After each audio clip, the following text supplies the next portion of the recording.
Hey, so I just wanted to do a quick video. I'm hoping it's going to be quick anyway, about something that I wasn't going to talk about, but I've now decided that I do want to talk about it, and that is having COVID during pregnancy.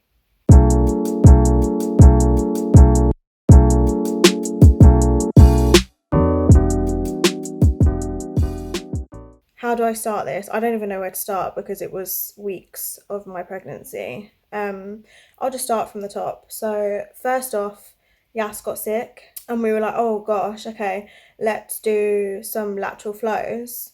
Make sure that, it's not COVID kind of thing. And he basically,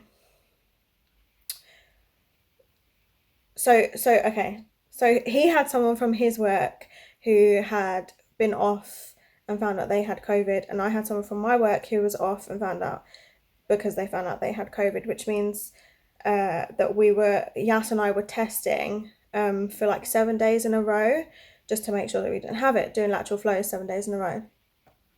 And amongst this, Yas got ill and we were still doing our lateral flows and they were coming back completely negative. So we just kind of thought, maybe it was naive of us, but we just kind of thought, well, if we've been doing, between us, I think we did about 20 lateral flows, and not one of them came back positive. And we were like, well, the flu and colds and things like that still exist. So we just kind of put it down to, Yas just having the flu because he had a temperature. And so that's just kind of how we left it. He recovered. He was not well, but he was like semi-recovered, like well enough to go back to work. Again, we'd done so many lateral flows, and even when he was ill, I just said to him, can you just keep doing them, because obviously I'm pregnant, I didn't want to get like COVID. And they were still coming back negative. So we were like, yeah, it's not COVID. So with my work, we have to do lateral flows twice a week, and then we do a PCR once a week, and my PCRs were on Mondays.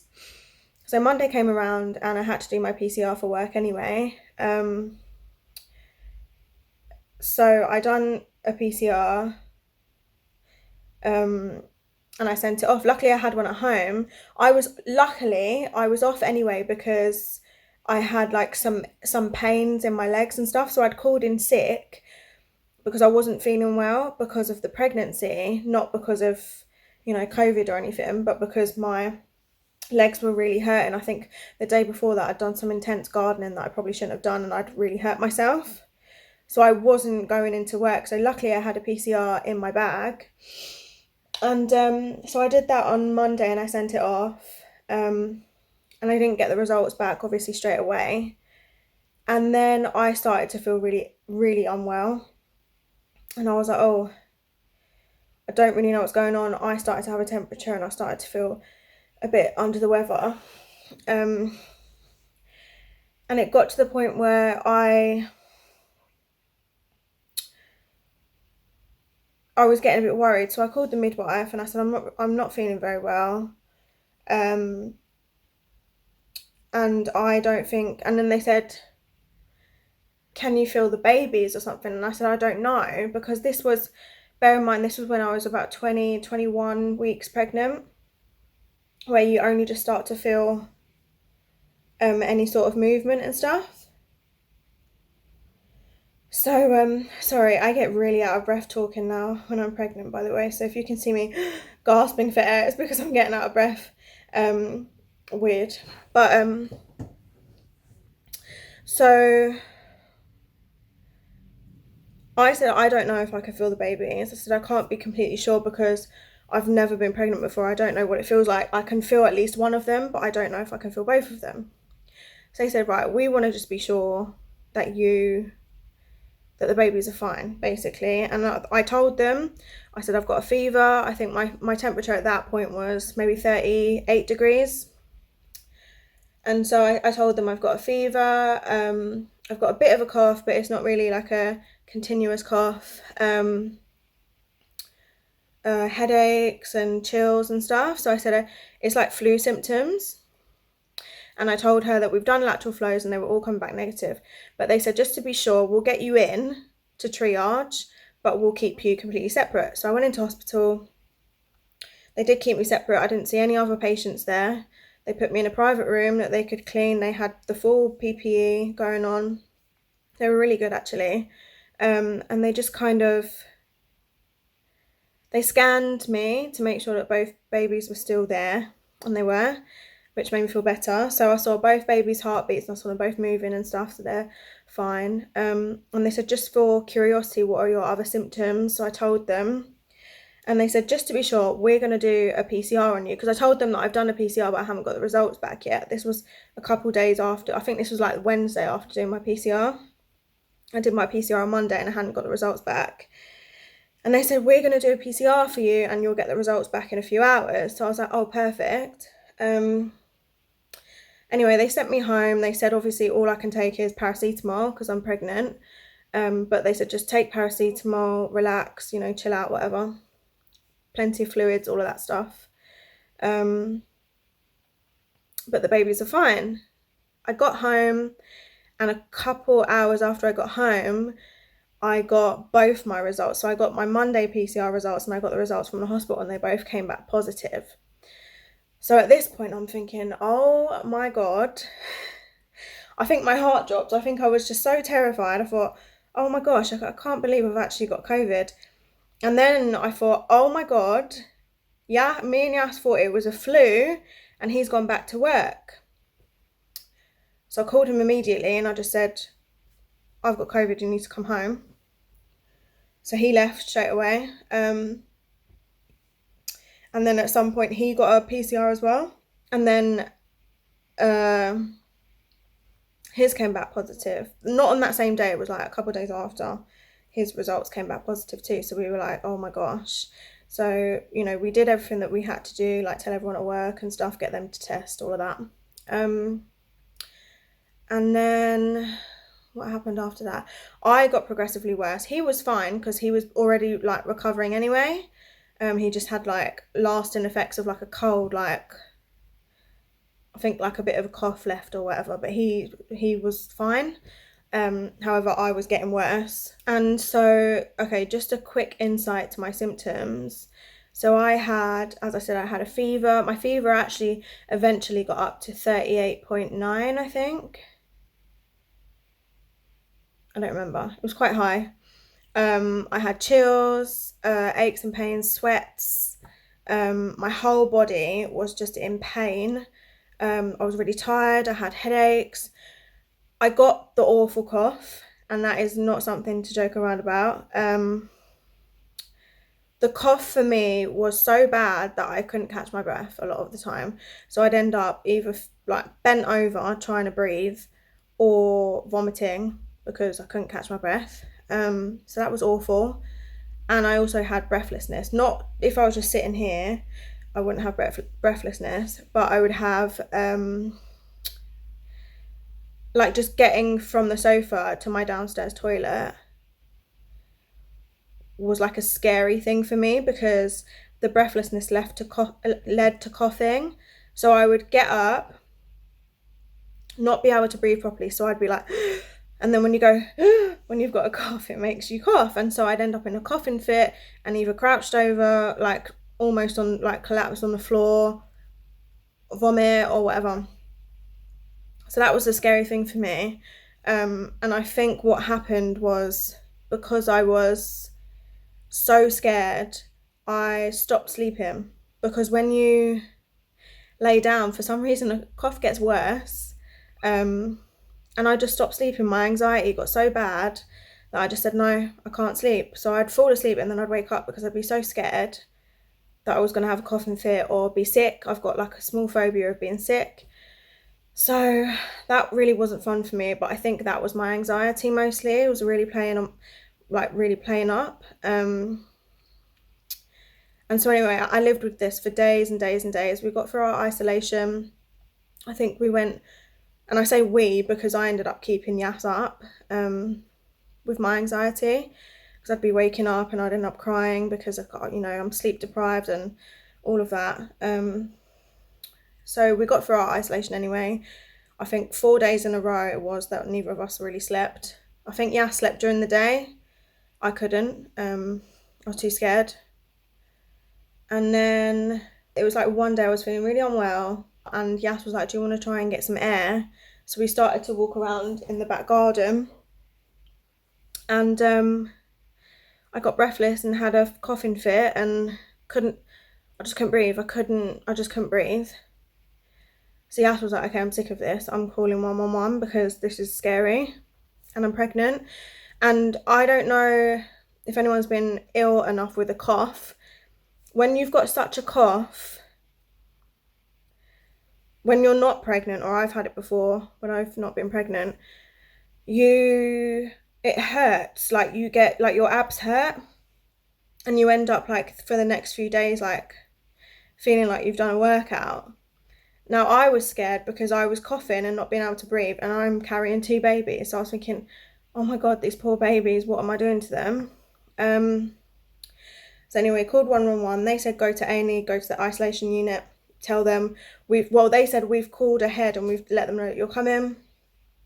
I won't go into it because we'll be here all day, but my experience there was really awful. She was not nice. It was horrible. She was just, I left feeling worse than I did when I got there. And not worse as in physically worse, as in mentally worse. I just thought, wow, I've seen a medical professional and I still feel helpless. And my anxiety got worse because I was like, well, I'm helpless. I'm just stuck like this and no one's going to help me. Came home. Then a couple of days later, I got paranoid because I thought, well, I can't feel, because the hospital, the midwives had said to me, you're fine with COVID if you're pregnant, if you can breathe while relaxing, so like just sitting down, I can breathe, and I could, and if you can feel them both. Now, I could breathe while relaxing, but my breathlessness was getting worse, like when I was moving, so that was scaring me.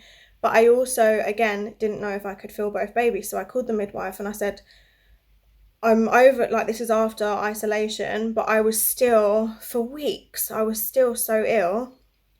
Like everything else had gone, like my fever had gone, the chills, the aches and pains. Well, I still had aches and pains, but the chills had gone, the sweats had gone, my fever, but I was left with the breathlessness and the coughing.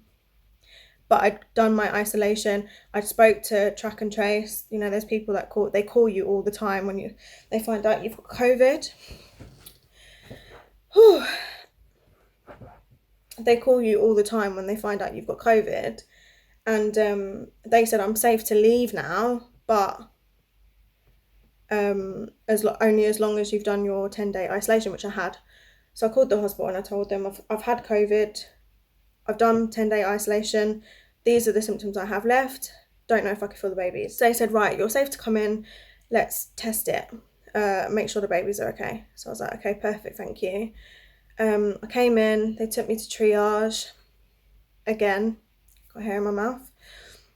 They took me to triage, and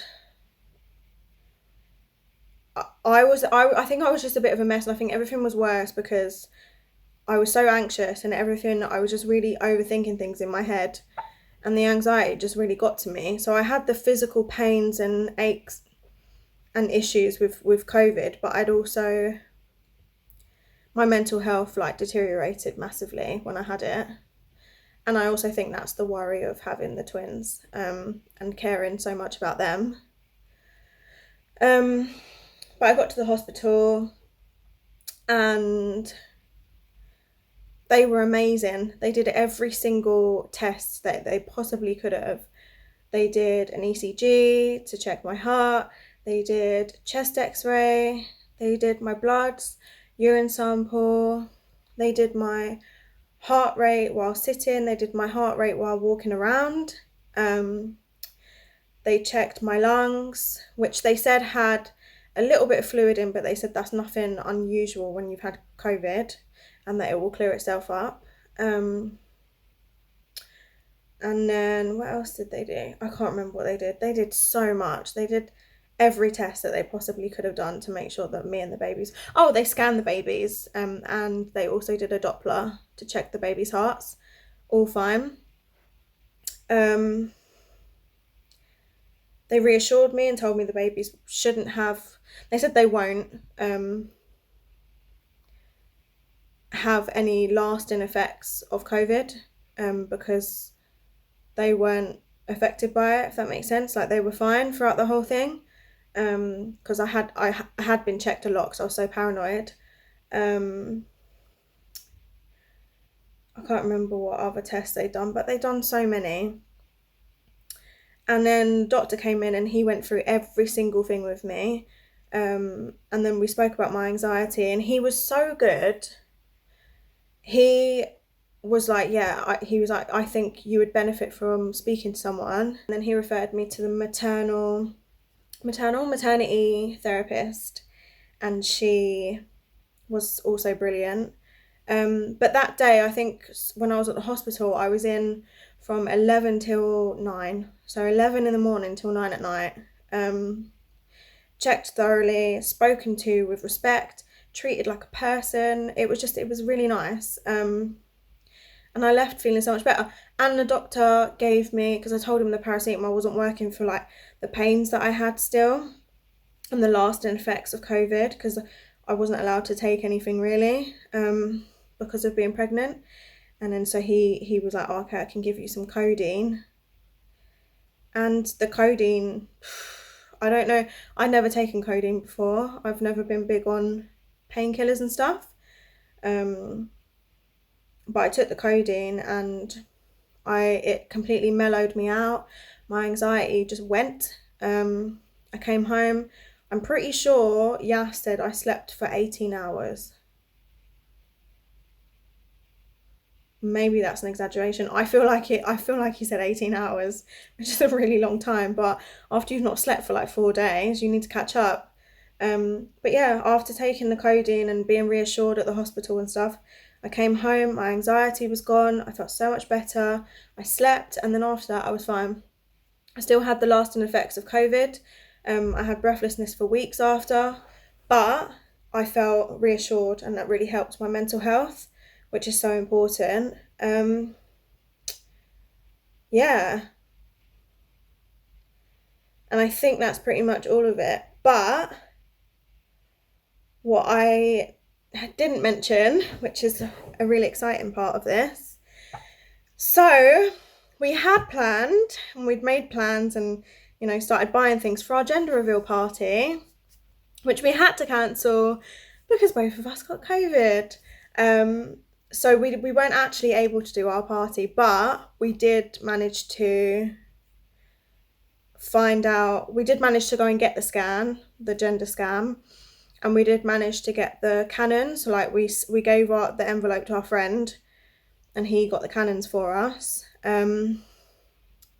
So what Yas and I did is we had to cancel the party because we both had COVID, but we wanted to find out so bad that we just did it in the back garden and filmed it for our friends and family. Yas was really bad with a cough. I was really, really bad, but I pulled myself together. I stuck some eyelashes on and, straightened my hair or whatever I did, put a dress on just to look a little bit nice for the video. And yeah, so on that day, although we couldn't, it was bittersweet because we wanted to do it our way and we wanted our friends and family to be there, but shit happens. And we just did it by ourselves. And on that day, we found out that we were having a boy and a girl, which makes me so happy because I didn't realise how much I wanted it, how much I wanted that, a boy and a girl, until we were doing the cannons and Yas's one went off a split second before mine. And his was blue, and I saw the blue powder come out, and I thought, for a split second, as I was twisting mine, trying to get mine to pop, I think that's when it clocked. I thought, I really want this to be pink. and then I twisted it and it was pink. So yeah, we're getting one of each, and I just can't believe we've been so blessed. So although we had such a shitty time with COVID, at least we have that. At least that's a bit of good news that we had during that time. And I'm just so excited. I cannot tell you how excited I am to be having a boy and a girl. I guess this is where the fun begins, right? But yeah, that's all I have to say. I just thought I should probably talk about COVID because it did take away a good four weeks of my pregnancy. So in my second trimester, that's when you're meant to be glowing and, you know, really enjoying it, and you can go out and you're not too heavy, I was on bed rest for about 4 weeks. So and I also am so glad that I didn't have it any worse. I feel blessed actually that I didn't have it any worse than that, but I did have it pretty bad. But babies are fine, and Yas and I are now perfectly fine, and that's all that matters. But yeah, if you like this video, then like this video. If you have any questions or you have anything to say, as usual, you can comment or you can reach me on my Instagram. And if you want to carry on my pregnancy journey and I guess soon motherhood journey, then subscribe to my channel.